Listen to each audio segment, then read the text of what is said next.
Well, you wake up, you haven't eaten a single thing since last night, and your blood sugar is already through the roof. No food, no stress yet. Well, maybe it's starting. You just woke up, and the number on your meter is already working against you. If that sounds familiar, you are not broken. Your body's not fighting against you. What's happening has a very specific biological explanation, and more importantly, it has a very specific solution. I'm Stephen Michael Smith, the Diabetes Authority. I've lived with type 1 diabetes for 60 years, and morning blood sugar spikes, what's called the dawn phenomenon, used to be one of the most frustrating parts of my day. Used to be. Because once I understood what was driving them, I built a protocol around it, a three-phase system. What you do the night before, how you sleep, and what you do first thing in the morning.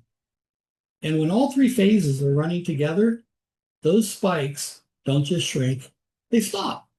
Today, I'm walking you through every step of that protocol, including one prep ahead recipe that you make the night before.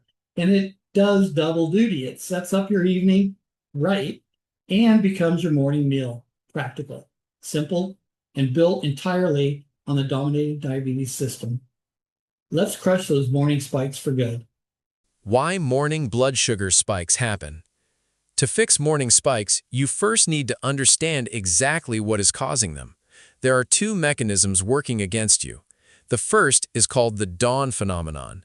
In the early morning hours, typically between 3 and 8 a.m., your body releases a wave of hormones as it prepares to wake up.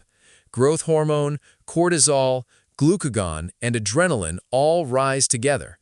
These hormones signal the liver to release stored glucose into the bloodstream. This is an ancient survival mechanism. Your body is fueling up for the day ahead before you even open your eyes. For people without diabetes, insulin rises automatically to handle that glucose dump, and blood sugar stays stable. For diabetics, type 1 or type 2, that automatic correction doesn't happen cleanly. The glucose goes in, insulin doesn't keep up, and you wake up with elevated fasting blood sugar. The dawn phenomenon is not a diet failure. It is a hormonal event. And like every hormonal event in the body, it can be influenced by the environment you create around it. The second mechanism is called the Somogyi Effect, or reactive hyperglycemia. This happens when blood sugar drops too low in the middle of the night, triggering a stress hormone response that overcompensates and sends blood sugar surging by morning.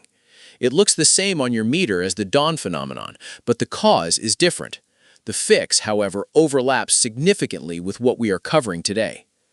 Both mechanisms are directly influenced by three things: what you eat in the evening, the quality of your sleep, and what you do in the first 30 minutes after waking. That is exactly what this protocol addresses, one phase at a time. Phase 1, 6 o'clock to 7 o'clock, the evening meal. The evening meal is the first lever you pull. What you eat for dinner, and when you eat it, sets the metabolic stage for everything that happens while you sleep. Timing. Eat early and finish 3 hours before sleep. If you go to bed at 10 p.m., dinner should be finished by 7 at the latest. Here is why.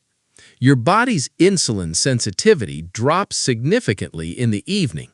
The same meal that your body handles easily at noon creates a much larger blood sugar response at 8 or 9 at night.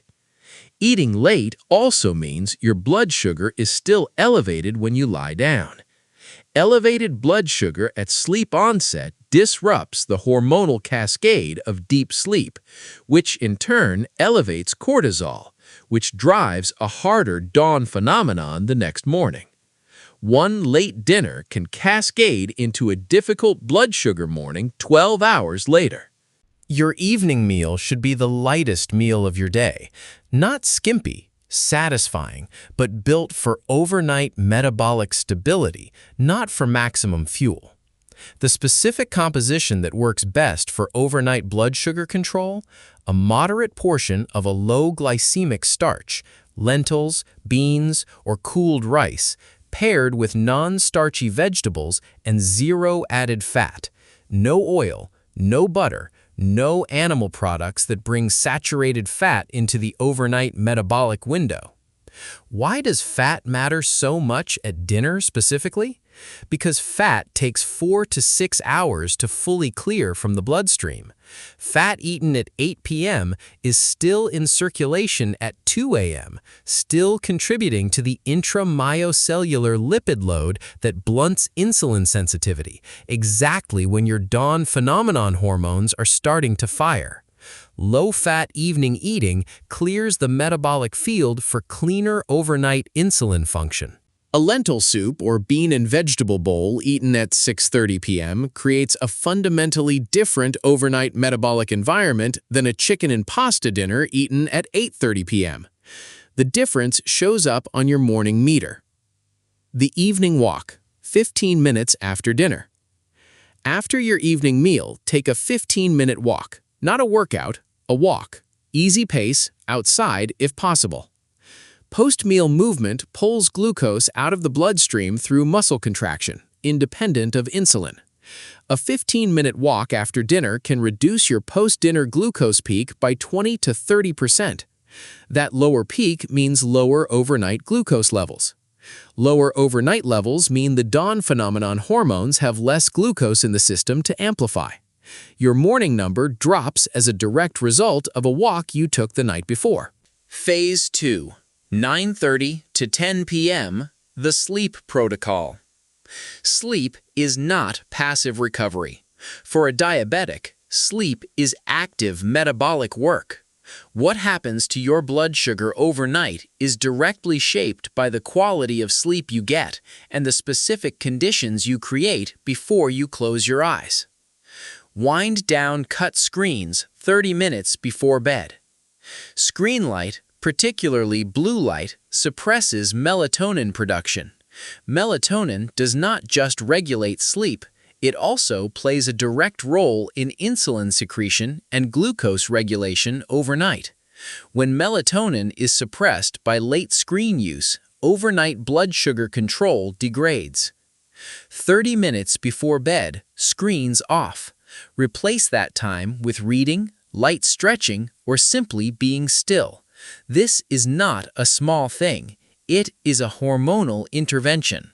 Room conditions: cool, dark, and quiet. Deep sleep, specifically slow-wave sleep, is when growth hormone is released and cellular repair happens.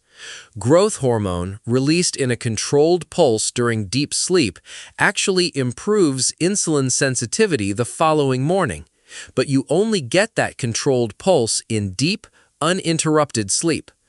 A room that is too warm disrupts deep sleep architecture. Light entering the room suppresses melatonin, even through closed eyelids. Noise elevates cortisol.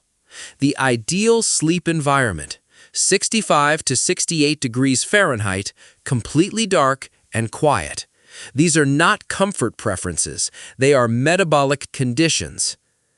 Consistent bedtime, same time every night.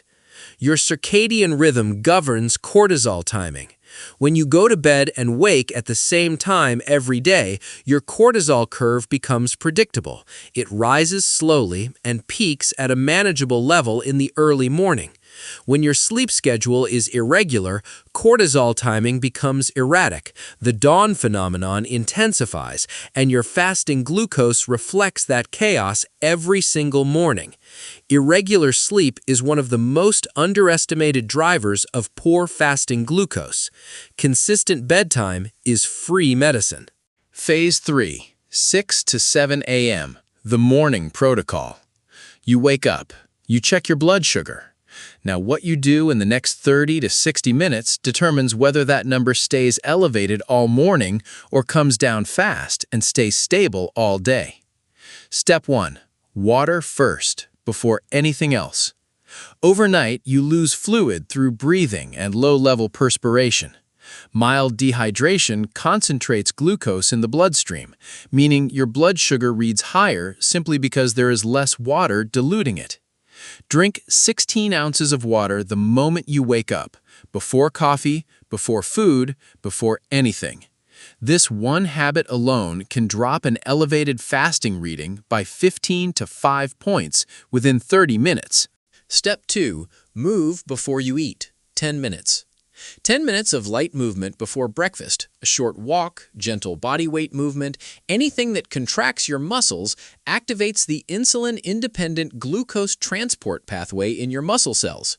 Your muscles start pulling glucose out of the bloodstream before you add any food to the equation. This primes the metabolic engine for the meal that follows and blunts the post-breakfast spike.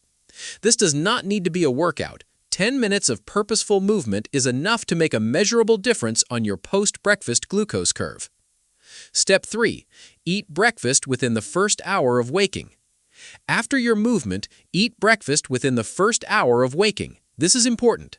Skipping breakfast or delaying it significantly tells your body to keep releasing stored glucose from the liver, the same liver that was already firing during the dawn phenomenon. Eating a whole food, low-fat, high-fiber breakfast signals the liver to stand down and gives your insulin a target to work with. The ideal morning meal for blood sugar control.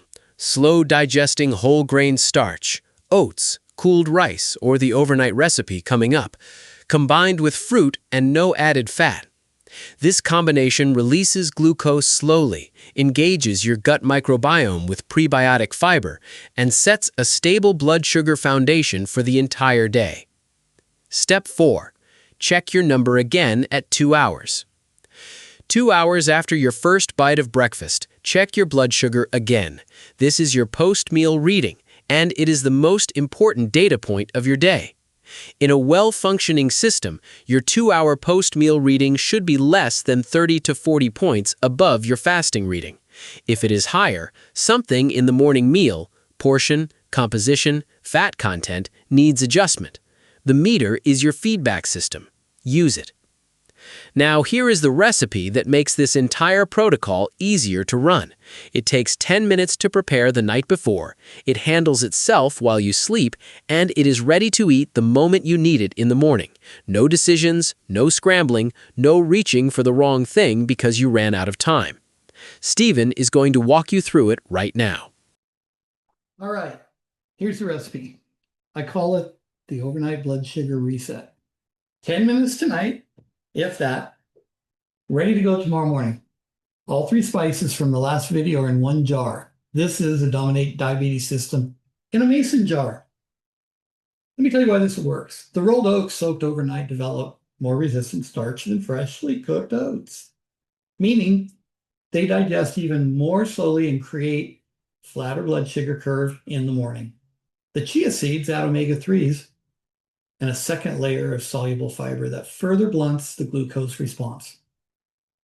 Cinnamon, turmeric, and ginger are all 3 proven to support insulin sensitivity. And you get all of them in your first meal of the day, right when your body needs that support most. The banana adds natural sweetness with 0 added sugar, no fat, no oil, no animal products. This is a blood sugar weapon disguised as breakfast. I don't like that. So the ingredients are pretty simple. A half a cup of rolled oats, not instant. A tablespoon of chia seeds, 3/4 cup unsweetened oat milk or almond milk, 1/4 cup of water, a teaspoon of cinnamon, a half a teaspoon of ground turmeric, a 1/4 teaspoon of ground ginger, and a pinch of black pepper. That's all it takes to activate the turmeric. Half of a ripe banana mashed into the mix tonight. And in the morning, cut up the other half of the banana, put in a handful of blueberries. So I'm probably overdoing it here a little bit, but anyway, at night, you add the oats and the chia seeds in a mason jar or a container with a lid. You pour in the oat milk and the water, add the 4 spices, cinnamon, turmeric, ginger, black pepper, and you stir it up. Mash in half of the banana directly into the mixture and stir again. Seal the lid and put it in the refrigerator. That's it. You're all done. Go to bed knowing breakfast is handled. That helps me a lot. So in the morning, you just pull it out of the refrigerator, give it a stir. The chia seeds have got it pretty thick in the morning. So So then add the remaining banana half, slice it up, add a handful of blueberries on top, eat it cold, straight from the jar, or warm it up. Whatever you prefer. I eat it cold. Either way, the resistant starch is the benefits preserved. Eat it within an hour waking up after you drink your water and you've done your 10-minute movement, you're exercising. So I prep 2 or 3 of these on a Sunday.